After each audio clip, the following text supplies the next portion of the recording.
First off, I want to say everything that happened over there was so beautiful. One of the things that I wrote on my card was that I need to surrender is my plan, right? I'm like, oh, but it was like in that moment, God, surrender the plan, Nadine, right? Just let it go. It's fine if you're late to wherever you got to go. You're here to serve a purpose. So I am so honored to be here. I wrote a speech. I probably will not look at this computer at all. I think it's an obedience thing of just trying to make sure that I hit on the things that I want to hit on, but the computer's not even opening now. So maybe I'm just not supposed to use it. So a little bit about me. My name is Nadine Maldonado. I am a mother. I am a servant. I am a confident person that walks in my journey. I am loud. I am full of joy. I am all of these amazing things that the Bible tells me that I am. And as I can say all of these things to you guys here right now, that's not who I was a couple years ago. There's so many things that all of you shared in your testimonies while we were sitting at the tables that I was like, I know exactly why I'm sitting amongst these women, because I could relate to each and every single one of you in some type of way or form.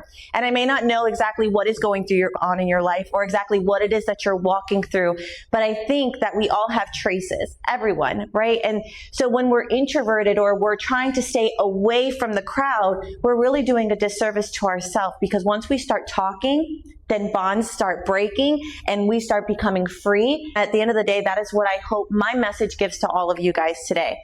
I have tons of parts of my story. Some will make you laugh, some will make you cry, and some will make you be like, oh. And what I ask you guys all to do is allow the testimony to move you however God allows it to inside of you. There will be parts of my story where I, like Stephanie said, I should probably be crying, but I'll say it with a smile on my face because of the journey that God has walked me through. I want to start with a simple question with you guys. Have you ever looked at your life and felt like all you saw was loss? And I want you to think of what that looks like or feels like. Maybe it's a loss of a relationship, a loss of a dream, a loss of money, a loss of business, a loss of confidence, a loss of someone you love. Because if we're honest, maybe many of us expected that when we started to follow Jesus, that life was supposed to look like addition. That all of these amazing things were going to start happening in our lives. We were just going to be walking in this glory and all of these things. But when we decide that we are going to start following Jesus, and what does Jesus do for us? What does God do? He starts stripping everything away that is not meant for us. And I remember one of my first encounters with the Lord, because for a long time I was very distant from God. Did not want to talk about him, didn't want to know him, didn't want to hear anything about him. I would get invitations to church and I said, nope, not me. I'm good. He doesn't care about me, so I don't want to get to know him. And I'll share why about all of that later. I remember one of my first encounters with God. I was opening up one of my first businesses and I was not in a good space financially or in any kind of way. And I'm driving and I said, you know what? Everybody tells me that I need to talk to you, God. So here I am. I don't know what it is that you want from me, but I can't think that you're putting me into something in my life that you're just going to leave me. I said, so I need your help. You put me here, get me through it. And the next day, God answered that prayer. And so I won't lie, I was looking for something from him, right? I wanted to see God move in my life. For me to believe that he was real, I didn't care what the Bible said. I didn't care anything because I was already so torn in my relationship. I wanted to know that God was actually going to move in my life. And he answered that prayer the next day. And so that started conversation for me. But the breaking did not stop there. I was thinking, okay, now life is going to be peaceful. I'm going to have so much more joy, all these blessings, everything that everybody praises about. It's what I'm going to have. But what happened is that my life really started to look like subtraction. I started to have to lose so many things in this process that has allowed me to become who I am today. And this started when I was a little girl. All of our journeys, they don't start at our first heartbreak, our first breakup, our first argument with a friend. It starts when we're a child. And if we don't start to tend to those things or look at those things, then they're going to carry us and we're just going to keep building up with all of this resentment and hurt inside of us until God decides to break us wide open. What happens when God allows things to leave your life that you desperately want it to keep? So for years, I thought I was living through a season of loss. At 18 years old, I got pregnant with my first child. And she was everything to me. Before that, I was God knows this, so I'm going to say it in his house. I was a party girl. I was living life full of sin. I had all gas, no brakes. And I ended up getting pregnant. And I remember when I told my parents, my mom looked at me and she said, "You don't need to have this baby because I'm going to end up raising it because you are such a mess up in life." Some people would say, wow, that's such a hard thing for a mother to say. And I'm so thankful for that tough love that my mom gave me in that moment. She also told me that I had till I was 7 months pregnant to get out of her house. So what did I do? I had to become an adult. And I remember in my head, I said, God, I want to love this baby. You blessed me with this baby. I want to love this baby. So I'm going to do this. And I did. I had this beautiful little girl. I was 19 years old. Her name was Jalen Christine Dominguez, and she was my entire world. She was the first thing in life that I ever felt like I had true purpose for.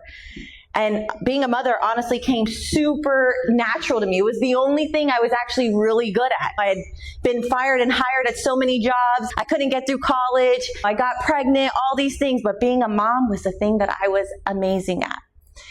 And I felt, okay, this is where life starts looking up.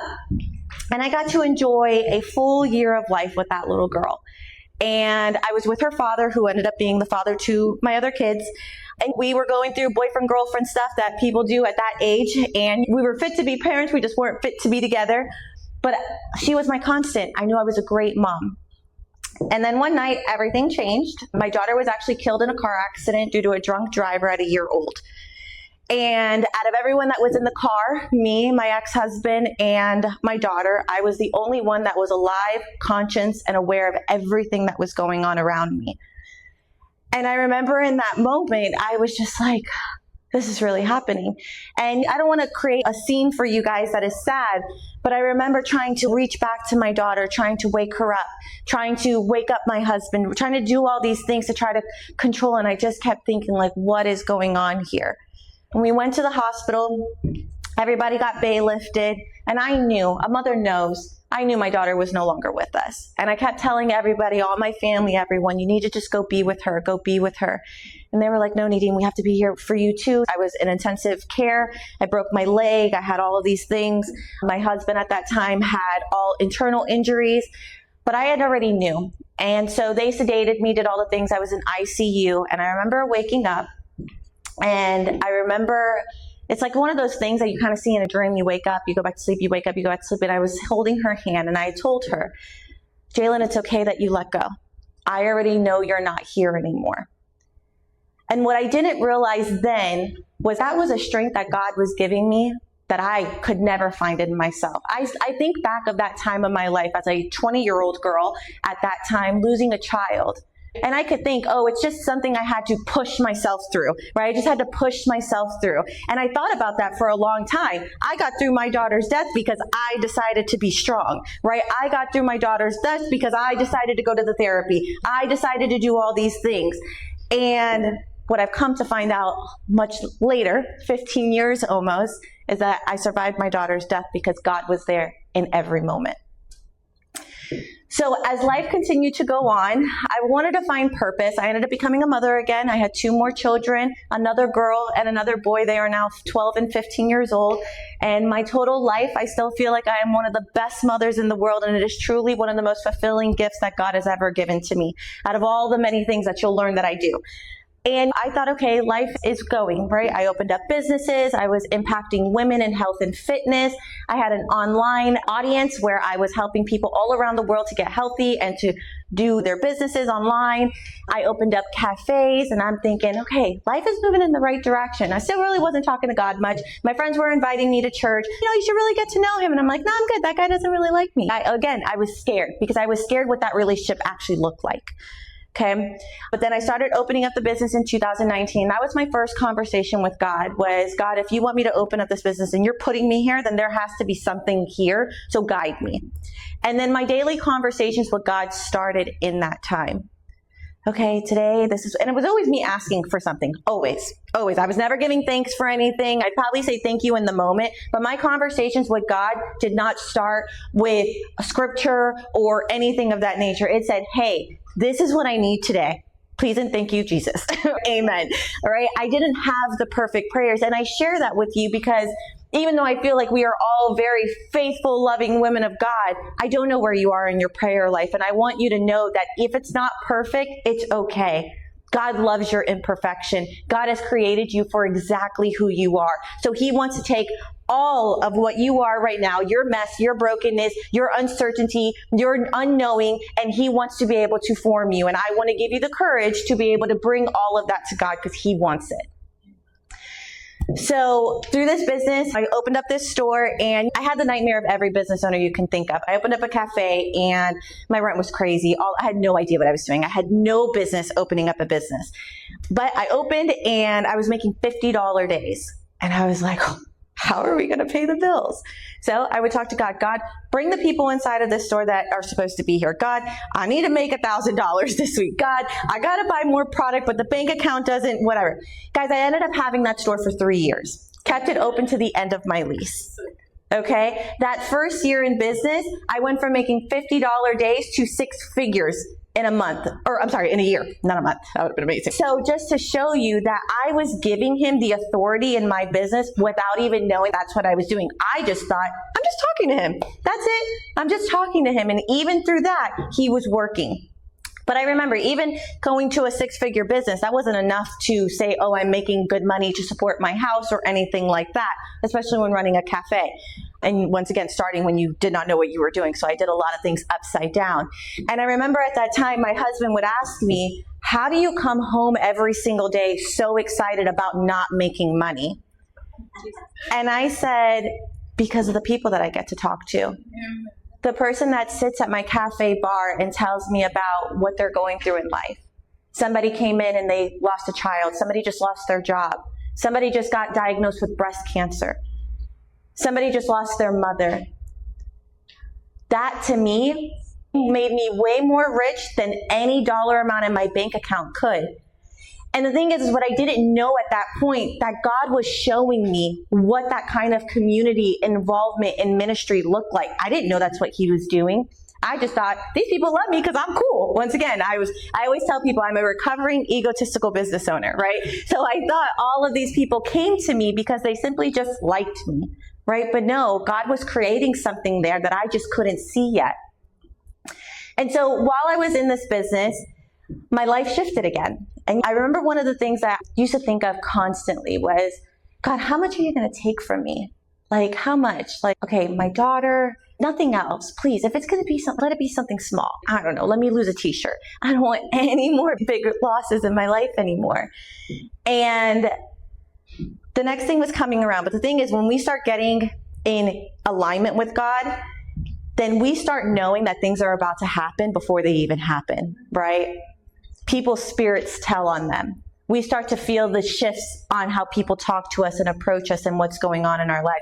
We start to know when that journey was completely different. Don't get me wrong, I was sad. There was many nights that I cried. There was many nights I was very angry. I could have been a little bit more crazy, but thank you for the love of God. I was able to keep my dignity while I was going through this divorce. And I ended up leaving my house with my 2 kids and living in my parents' house in 1 bedroom on a queen-size bed for 11 months. And I remember that I felt like that 18-year-old girl that had left my parents' house pregnant. And I felt so embarrassed. And I remember telling my parents, I'm so sorry I'm back here. I'm so sorry I'm back here. Like, I promised I would never come back. And I've done so good to this point. And my mom and dad just kept saying, baby, it's okay. We're here. We're here. And I share that with you because maybe not everybody has that support in parents, but maybe it's somebody else, a friend, somebody you meet at church. Embrace those people. Love those people. They're so special. They're such gifts in our lives. And so for 11 months, I lived in this house with my parents, my kids, and my life was a mess. There was nothing perfect about my life at all. I felt so broken, so useless, so discarded, like I didn't even matter. But I had to pick up the pieces of my life. And I kept asking God, okay, now I have nothing holding me back between this. There's nothing getting in the way now. There's no one in between that's telling me, let's not go to church. It's just me and you now, God. So I am all yours. Do with me what you please. It's another very powerful prayer. When you pray that, get ready to step into the calling. So in this 11 months, God had led me to I sold one of my businesses, or actually I closed them all, sold one. But the way that I sold it was so crazy. And this is one of the first times that I ever experienced a miracle of God. And maybe I've experienced a lot more miracles, but this one I could actually say I realized it was him. I was working in my cafe, and this guy came to my cafe and he said, "Hey, I want to buy this place. How do I get you out?" He had no idea I was going through a divorce. He had no idea that I was about to close the place anyways, any of it. Long story short, we get to the end of the lease. He pays me a very amazing sum of money for me to be able to get out of this place that I was actually ending the lease on anyways. And when I asked him, "Hey, why did you buy this place?" He goes, "Just consider it a gift from the sky." That money I was able to use, and I was able to get a home for me and my children and figure out who Nadine was going to be. And here I am thinking that my creative brain is going to give me all of these ideas. Maybe I needed to go back to corporate. Maybe I needed to find another job or start another business. Maybe I needed to open up a cafe again. I didn't know. What God's plan really was is, no, hun, you're going to sit down and sit still. And you're going to learn to rest in me. Rest as a woman, we tend to feel horrible for resting, almost as if we're lazy, as we're useless, as like we're doing something wrong by resting. And I want to let you guys know that rest in the Lord is the most peaceful rest you will ever experience. When He tells you sit down, sit right down. Just pop your butt down and just sit down, right? When He tells you to come to Him, to lean on Him, I urge you to answer to that calling. Because through that rest is where I was actually able to find real healing. It wasn't trying to rush through my pain. Yep, I'm so sad today, but gotta get to work, right? I've been crying my eyes out, but hi, Nadine's here, right? He didn't want that version of me for where He was taking me. So for about a year, a little bit of a year, God sat me silent. But it was crazy. He still had money coming in from different ways, just like Stephanie was saying before. I'm an entrepreneur, so I've learned a lot of tasks because I've been broke starting many of my businesses, so I've learned how to do a lot. And so people started to randomly start to hire me for different services when it comes to starting up your business. So I was always earning money. And like I told Stephanie last time we saw each other, hey, maybe my bills aren't always on time, but nothing's getting taken away. God always shows up at the stroke of midnight, right? So as long as He knows that I'm walking faithful in His steps, then He will provide. So He was providing during that time. And during that time, somebody had gifted me a real estate course. And I was like, I am not doing real estate. That's not what I want to do. Actually, my husband ended up with a woman in real estate. So I was like, there's no way I am getting into this industry in our town or in our city. No way. And so one of my clients gifted me that course. I took a couple units. I said, nope, not for me. Then it circled back around. And another client of mine had said, hey, Nadine, I got a business opportunity. I want you to be my co-founder, and it's in real estate. And I said, okay, I can't rid myself of this, right? I guess I have to show up to the calling. So I went ahead, completed the course, passed it on the first time. Hallelujah. And I became a real estate agent, not actively selling in the industry, but helping with marketing and business. Right? And what I came to find out, I have journaled all my life. My book, Lemon Seeds, is just a combination of all of the journals throughout my life and the things that I've learned through. But in 2008, I bought my first house, and I had actually wrote in that journal, and it just opened up one day when I was in the process of moving stuff around. And I said, maybe one day I'll become a realtor. So it's really important that we are mindful of the things that we're saying that we want right now. Right? Because once they become in agreement with God and what God has for us, those things will come true. And if there's something inside of your heart that you're really wanting to work on, really wanting to do, you're really wanting to write that book, you're really wanting to start that business, start praying over that now. Start putting that out there now. Because just watch, it may not happen next year. It may not happen in 5 years, but in 15 years, in 12 years, in 20 years, who knows who you'll be. And you already prophesied that over your life. You already demanded and called for that in your life. That's how God works. So now I'm in real estate. I coach people all over the world, or I'm sorry, not all over the world. I coach people locally and all over the country, like when it comes to social media. But I coach people on how to market themselves in real estate, how to attract clients. I have sold homes. I've done all of the things when it comes to real estate. But I told God, I said, God, is this all that we have planned for me to sell real estate? Is this what you want for me to do? And He said, oh no, child, this is going to be so much bigger. And so during this time of doing these things, like selling my business, surviving the divorce, finding a place to live, paying my own bills. I had been with someone since I was 18 years old. Here I am now 32 years old, and I had no idea what life by myself looked like. But all of these things, God was building up my confidence in who I was. That girl who felt discarded, unworthy, unloved, didn't matter. God was working on me with the things that he was putting me through, that he was allowing me to step inside of, to build and take off those old identities and step into his. And so I started to feel more confident. He's, okay, now I need you to use your voice. You've talked on stages, you've done all these things where you talk about how much money you can make somebody. Now I need you to tell somebody how amazing it is to find me. And so that's where I found myself now. And the thing is that it all just started with a seed. We always hear about the mustard seed of faith, right? We just need to have a mustard seed of faith. And I wrote this lesson, and I want to make sure that I don't skip over this part because it's so important.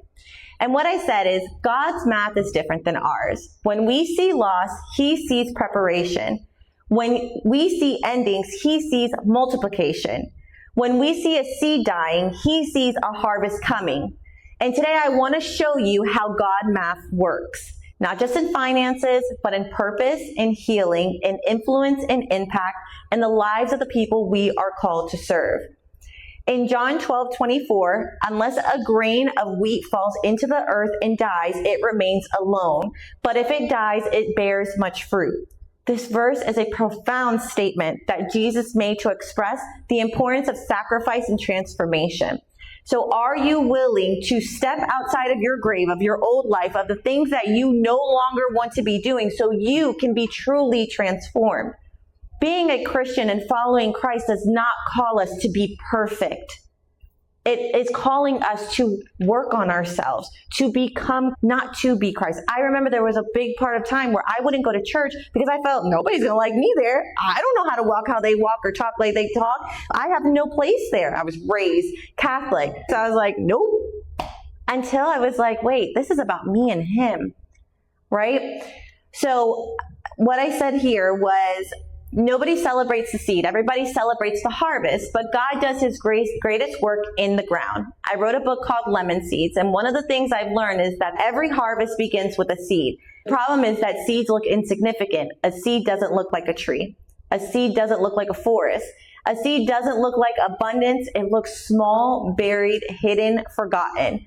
Many of us are praying for multiplication while complaining about the seed. We're asking God for influence while ignoring the people right in front of us. We're asking God for purpose while refusing to serve who we are. We're asking God for abundance while despising small beginnings. But God is a God of seeds. David was a shepherd before he was a king. Esther was an orphan before she was a queen. Joseph was in a pit before he was in the palace. Jesus spent 30 years preparing for 3 years of ministry. God starts with seeds. So I want you guys to think of this, and I want you guys to think of your story. What seed are you looking at right now and thinking it's not big enough? I can't do anything with this. What is it that you have in your mind that you feel that cannot become? That is just going to devastate you and kill you, and you're just going to be done. This is one of my greatest thoughts that I had every single morning. If I'm alive, then there's still a purpose in why I'm here. So therefore, today I need to make it the best day. I cannot walk around my days feeling bad for my situation, feeling worried or confused about why I am where I am right now. You're where you are right now because of what God is going to do for you later. And it is your decision. It is your will that is going to keep you either in the wilderness for 40 years or in God's graces for the rest of your life. So it is going to be what it is that you're willing to do. I looked at my situation. I had no business opening up another business. I had no place of authority or anything of that nature, no finances behind me in order to do what God was calling me to do. When God started to call me into ministry, I said, but God, I don't even know your word that well. He's great. Get into it. Start learning who I am. Let me speak to you. Get into communion with me. So it wasn't that I had to be perfect. You don't need perfection. I will say that over and over again. Today when I was also driving here, I felt God. I was like, I feel like there's something that you want me to share and I'm just not getting it. And he made me look at my water jug. Can you hand me my water jug, Stephanie? So I bring this water jug everywhere with me, okay? So I'll give you guys a little background on my real estate business. I work with developments and custom home builders and things. I walk into meetings with this cup all the time. So people who have lots of wealth, and they're like, Nadine, do you need us to buy you a cup? I said, no, my cup is perfect. And I'll hold it like this. I'll hold it, it's perfect. And this is the problem with our society. This is the problem with us, is that we will look at something that just has a little bit of a malfunction, a little bit of an imperfection, and we'll say, throw it away. But what we don't realize is this cup still holds my water. I can still drink from it. It is still usable. It is still a good cup. So therefore, it is not trash. I don't need to replace it. I don't. I actually can configure it to work in my favor. Okay? So how many times do you look at yourself and say, I can't do this because I don't know how to talk this way yet. I can't show up to this because I don't have the right clothes. I can't do this because, I don't know, I didn't go to school for that. I didn't go to school for anything. I Googled my way through college. Sorry, Lord, I know it's probably a sin for cheating, but literally, I was not prepared for anything. But I just had to believe that if he was calling me to it, and it wasn't for my own ego, and you really got to check yourself, right? God, am I asking to speak because I want to glorify my story? Or do I want to glorify you? And how am I doing that? How am I bringing people closer to you? Because my story is no longer about me. I can use the testimony. I think that's one of the reasons why we love the Bible so much. It's because it's testimonies that show us from start to end. Listen, I want to know how things end. Okay, I want to know, hey God, where am I going here? Are we hitting a brick wall or are we going to a promised land? So I can read scripture and see it ends in a promised land. We're at the top of the mountain. This is good news. I'm going to be okay. So when I share my testimony, it's not the fact that I lost a child, went through divorce, started my life over and all this stuff. It's about what God brought me through. I now can use the story of my daughter passing away and help other parents, right? I can help other people who know what that feeling is like, right? And that was one thing. After my daughter passed away, 6 months after, I was sitting on a couch with a woman who had just lost their child.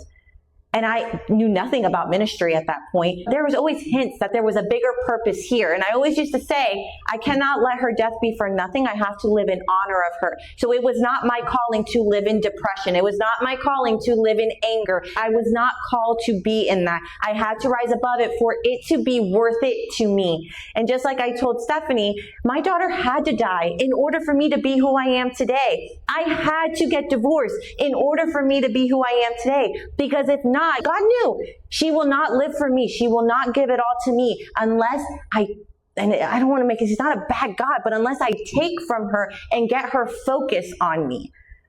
I need to be able for her to focus on me. And sometimes that's the hard punch in the stomach. Sometimes God took your job because you were idolizing your job. God took the relationship because you were putting your husband before God. So now it allows us to get in alignment with him and see him. My finances make no sense. No sense. But in God's, in the kingdom, I am rich and amazing and so well fed and so well taken care of that I don't even need to worry about what's going in or out of my bank account anymore. All I need to do is walk in purpose. Walk and do and serve. Every morning I wake up, God, allow me to be your servant, your hands and feet. Put the people in front of me, highlight them so I know that is who I'm supposed to serve today. I don't care if I end many days making no money. God will find a way. Just like you said, you have to be so radical in your obedience that when God says to get up and move, you move. And don't be scared. And guess what? What you don't know right now, don't worry, you'll understand later, as long as you're willing to walk the walk. In regards to serving, in 2 Corinthians chapter 1, verse 3-4, it says, praise be to God of all comfort, who comforts us in all our troubles, so that we can comfort those in any trouble. So this is where many people misunderstand blessing. God blesses you because he loves you. But he multiplies you because he loves others too. So understand that when those opportunities that come and say, hey, I want you to speak, or I want you to come and talk to this woman, or hey, I need you here, it is not your job to stop and say, I'm not ready for that.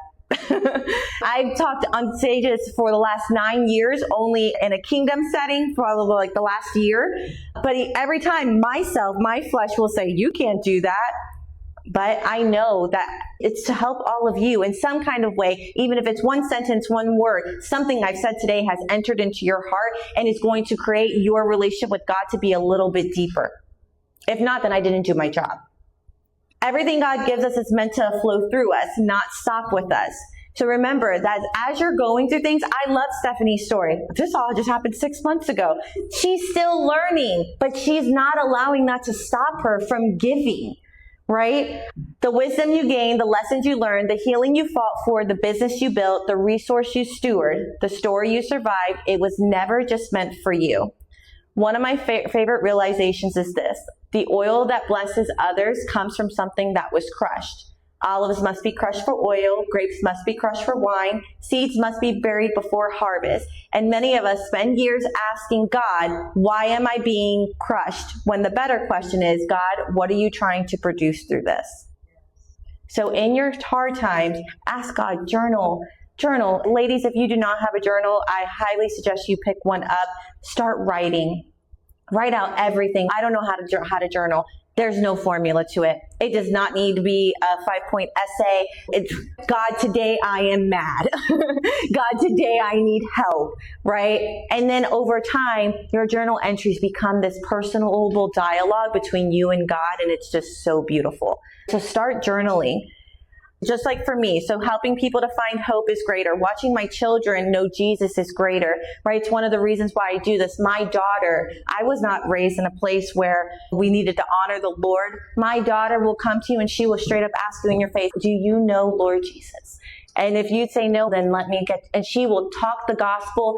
I won't lie, my flesh at one time was like, I'm in competition with this girl right here. She is on it. She's teaching me. And now I'm just like, no, girl, go do your thing. I planted that seed. Let it bloom. What will your seed do for somebody else to allow it to bloom? Okay. The greatest multiplication God has done in my life isn't my income. It's my impact. It's the way that I'm able to touch other people's lives, whether it's a room of 5 women, 1 woman, 20 women, or 1,000 women.